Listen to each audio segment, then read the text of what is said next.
Vicky, you look marvelous. Thank you very much, Colin. How's your family? Just fine. Good. Please, have a seat. Thank you. Although I was premature in saying we'd be ready for you by 4 o'clock, I'm sorry, but we're having a problem with the computer. It's going to be another hour before the paperwork is ready for the annulment procedure.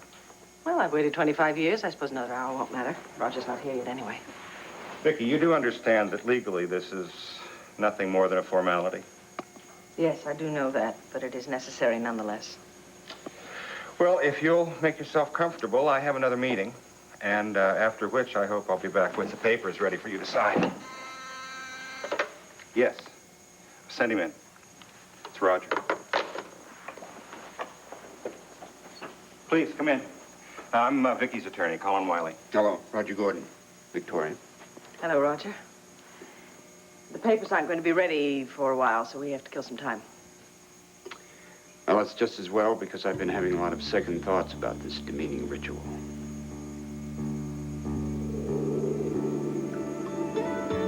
Okay. Seen a sweeter baby in your life. Yeah. When I was born. There you go. Oh. Sure. Well, he's healthy, and I tell you this, his heart murmuring, I couldn't even notice. It doesn't mean it's gone for good. Well, the only one who has a heart murmur is me. Do you know how grateful I am to have you in my arms? Nobody's gonna take you away from me. It's crying and all, you're mine, baby. You are mine. Yes, he is. And he's right here where he belongs. Right here with you, honey. Oh.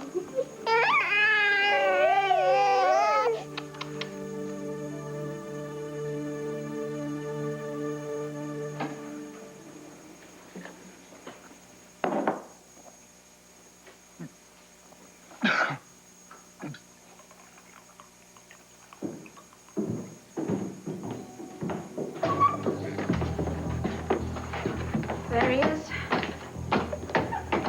Maybe you should just let him brood alone. You're not exactly his favorite person. No. As much as Michael hates me, I'm still the closest person to him.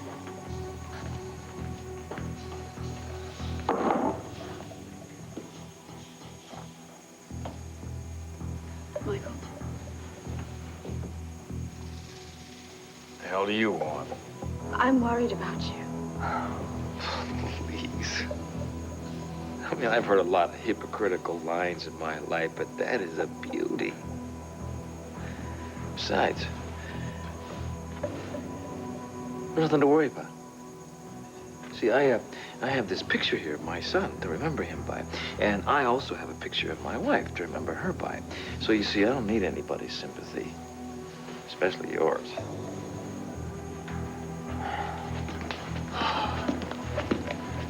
Come on, Gabrielle. This is obviously no time for a chat. Gabrielle Medina, we have a warrant for your arrest. You're under arrest for the violation of the terms of your bail. Michael Grant, you'll be detained for questioning.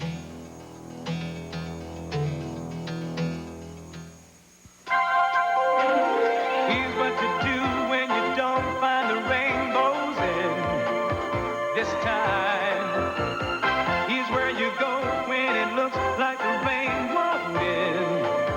Don't cry. I'll give you tomorrow. Let me be the one to share it with. And each day that follows, 'cause we only have one life to live. Well, Rafe, I am just tickled to see you. I think this woman belongs in jail. Am I right? She does now. Ah. And if I work at it, I'll bet I can find a way to throw your butt in jail too, Max. For what? Abetting a criminal, for starters. Oh. You want to tell me how you figured out where we were? We tracked you down through your airline reservations. Oh. And Michael, we came up with the fact that you owned this theme park. Before we could act on it, Sheriff Connors called me. We got an SOS from the McGillis family. McGillis family? McGillis family? Do I know? Oh, the McGillis family. Aren't they the ones with that adorable little child? Is that right? Well, how could I forget? Yeah, Rafe, I have to tell you that you haven't been around, but this has all been cleared up. Everything's harmonious again, thanks to the Archangel Gabrielle. And for the part that she played in this searing melodrama, I think that she should win the Life Imprisonment Award, don't you? Oh, by the way, I'll be happy to answer any questions you have for me.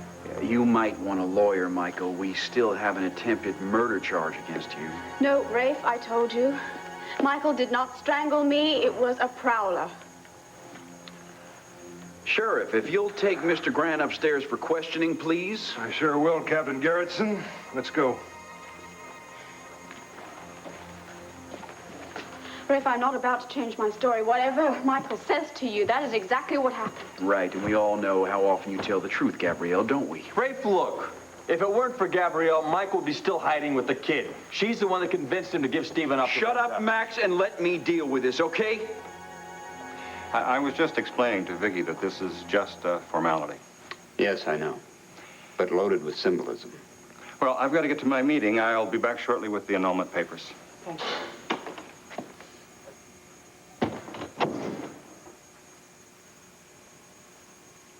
I don't know what else to say to you. I know you're hurt and I know you're angry and I'm terribly sorry because it is my fault.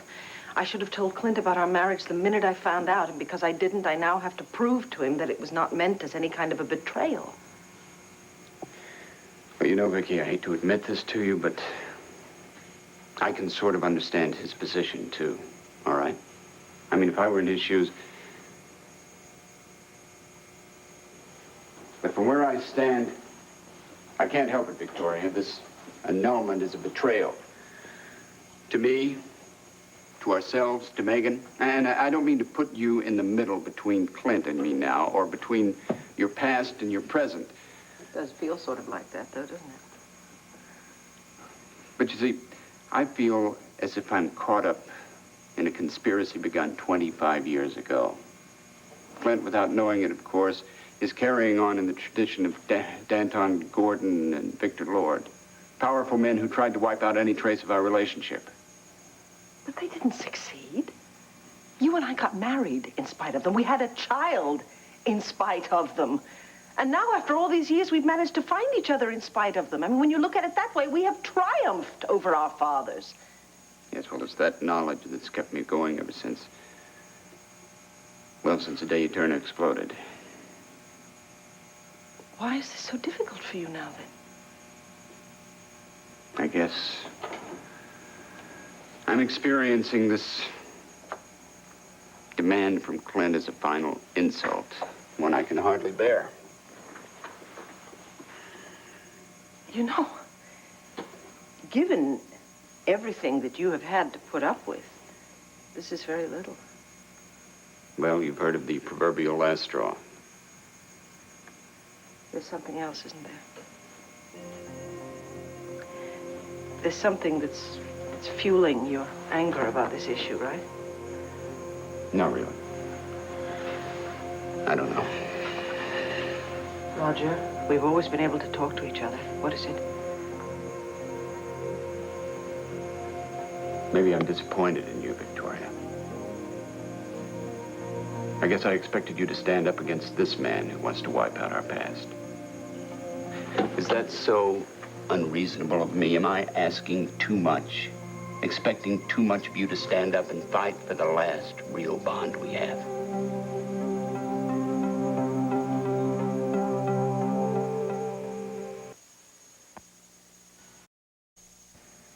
Oh, Roger. That sounds like pity. My God. Am I totally out of touch with reality?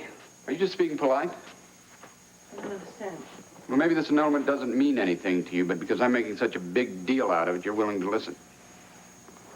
No, the symbolism of all of this hurts me very deeply. I mean, I fought with Clint about it. But at the same time, Roger, I do understand his feelings, and because I understand them, I cannot ignore them and hope for my marriage to go on.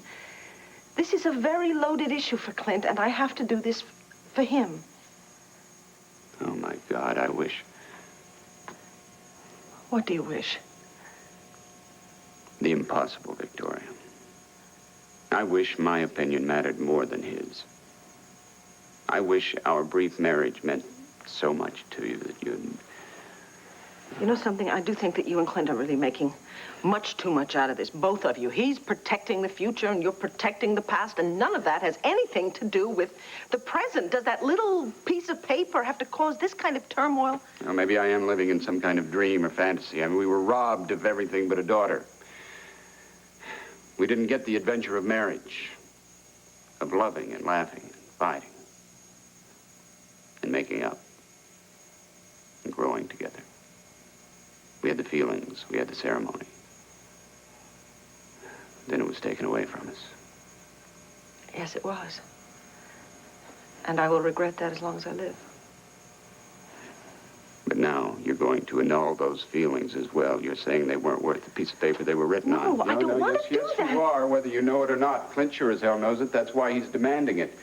Other than Megan, it's our only real tie, and now 25 years later, you're going to break that tie.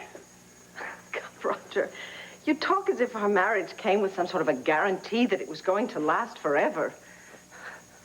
I mean, how do you know that we would have made it through the first year? Oh, I do. How? How do you know that? We were both so young and so naive. My father kept me totally isolated. You lived in a completely closed-off world. We couldn't even deal with our fathers. How on earth were we going to deal with the pains and the problems and all the difficulties of living? Oh, we would have. I know that as well as I know anything. We were meant to be together. That's why you found me that morning on the mountain. We were fated, and how dare you suggest otherwise?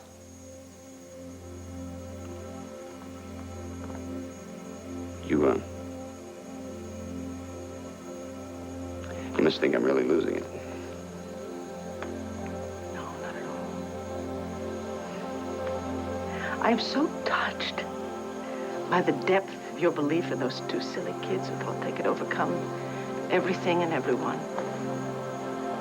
Yes, we were kind of dumb, weren't we? They're very bold and courageous. And determined. I can remember it as if it were this morning.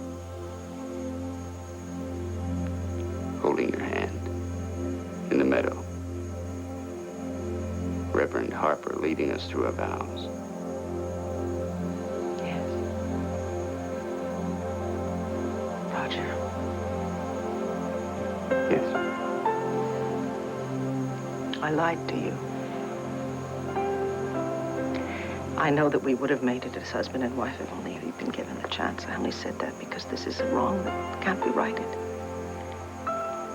But I do think you're holding on to the past too tightly. It hurts you too much. I can't help it, Victoria.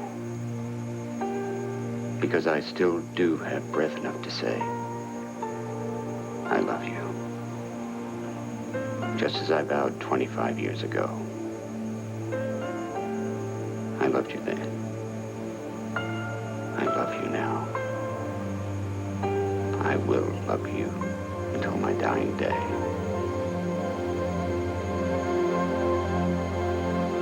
Look, Megan, I told you, Max has not called back yet. Are you sure? Yes, I'm sure. Look, I would know if he called back, wouldn't I? Yes, but are you sure you're being honest with me? Megan, why would I lie to you? Kelly, I'm sorry. Excuse me a you. moment. I need to talk to you for a second.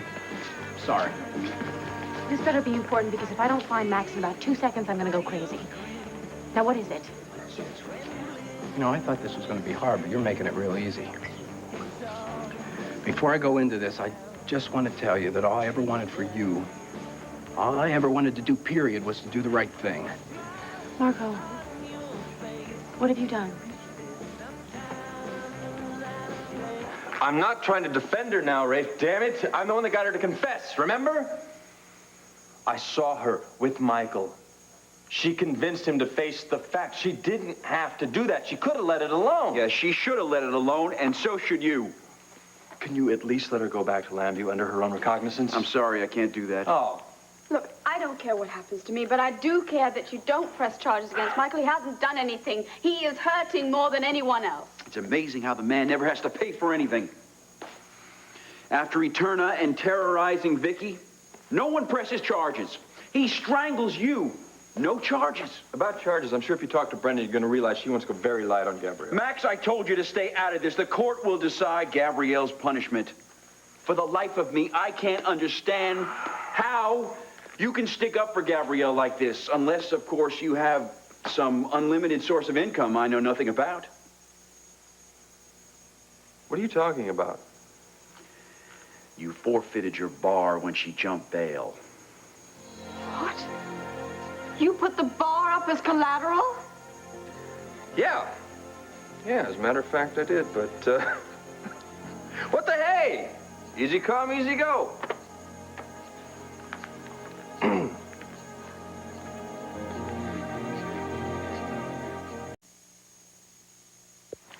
Why didn't you tell me? Why should I? Would it have stopped you from going after Michael? I don't know. That was Al's security, too. Look, I'm gonna go join the sheriff in questioning Michael. His deputies are right outside in case you two get any ideas of going someplace. Wouldn't dream of it. Max, that was your home. That was Al's home. What are you gonna do? Where are you gonna live? I don't know. We're not gonna end up in the streets, so don't worry about it. I'm not. Come on, life has a way of providing answers when you don't work too hard at finding them. Yeah, I wish I could believe that. I hope you are distraught over being arrested and not over my bar. I don't give a damn what happens to me. But I do love my son. Look, you have made such a sacrifice for me. You trusted in me, and I did the wrong thing while I was thinking I was doing the right thing. It was right. Brenda has Stephen. Michael gave him up willingly. No one got hurt, even Michael. Now, in my book, that counts as a happy ending. I'd risk 20 bars for that. And I think that deserves at least a smile from you. Plane gets in around 8 o'clock? That's fine. Thanks a lot. Okay. All right, no problem getting back to Landview tonight. Yeah, I sure wish that reservation was for 4 instead of 3. Tyler, that's something you're going to have to work out with your dad. Yeah, but how am I going to convince him to let me give up that scholarship for at least a year? I'm not the guy to ask on that. I'll tell you this, if I were your father, I'd feel the same way. That doesn't mean that you're not welcome to visit us in Landview if he changes his mind. I think Pa's been out of school for so many years, he can't remember what a waste of time it is to be there if you don't want to be. I mean, shoot, my brains are going to desert me if I take off a year from school. In fact, I'll probably just rest up. And anyway, I don't even know what I want to major in. Oh, boy. I'll probably just use the scholarship for the frat parties. Shouldn't I just get the travel bug out of my system, then get serious again? Yeah, but see, I know you too well, boy. When you were only 2 years old, you'd be tugging at my hand trying to get loose. And once you see what's on the other side of the country or of the world, you're not going to be heading back to Phoenix. Maybe that's the problem, Pa. You think I'm never going to come home again? And if that's it, Pa, maybe you ought to take a look at yourself instead of hassling me all the time. Well, Larry, it's real nice meeting you. Maybe you ought to convince him into letting me move You know before what? I give him a coronary or something. Ty, you know, maybe you ought to let up a little bit. I can't. I take after you. Oh, in that case, you lost, Howard. Sorry. No. Tyler's not near as stubborn as Brenda. He's not going to wear me down on this one. No, bye. Bye-bye. Hey, Tyler, why don't you...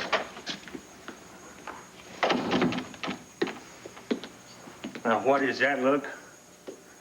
Now, Brenda, don't you start in on me about that boy. Roger, you promised me you would never say that again. That promise was made before somebody decided to take a giant rubber stamp and proclaim us null and void. Canceled. Eradicated. Well, forget it. My love is not gone, and neither is our story. A story that began years before Clint Buchanan ever heard of you. I'm like a little kid standing across the street from another little kid shouting back at him, I loved her first! I loved her first! Well, you know what? I don't care. He's pushed me too far. This isn't helping either one of us, you know. I've done all the honorable things, and what's it gotten me? Nothing but polite contempt from your husband. Because no matter what I say or you do, he can't be convinced of anything other than what he sees for himself. My deep and love and passion for him. And occasionally, he looks into your eyes and sees what terrifies him the most. Your love for me. Roger. Can you say I'm wrong, Victoria? Can you say you don't love me?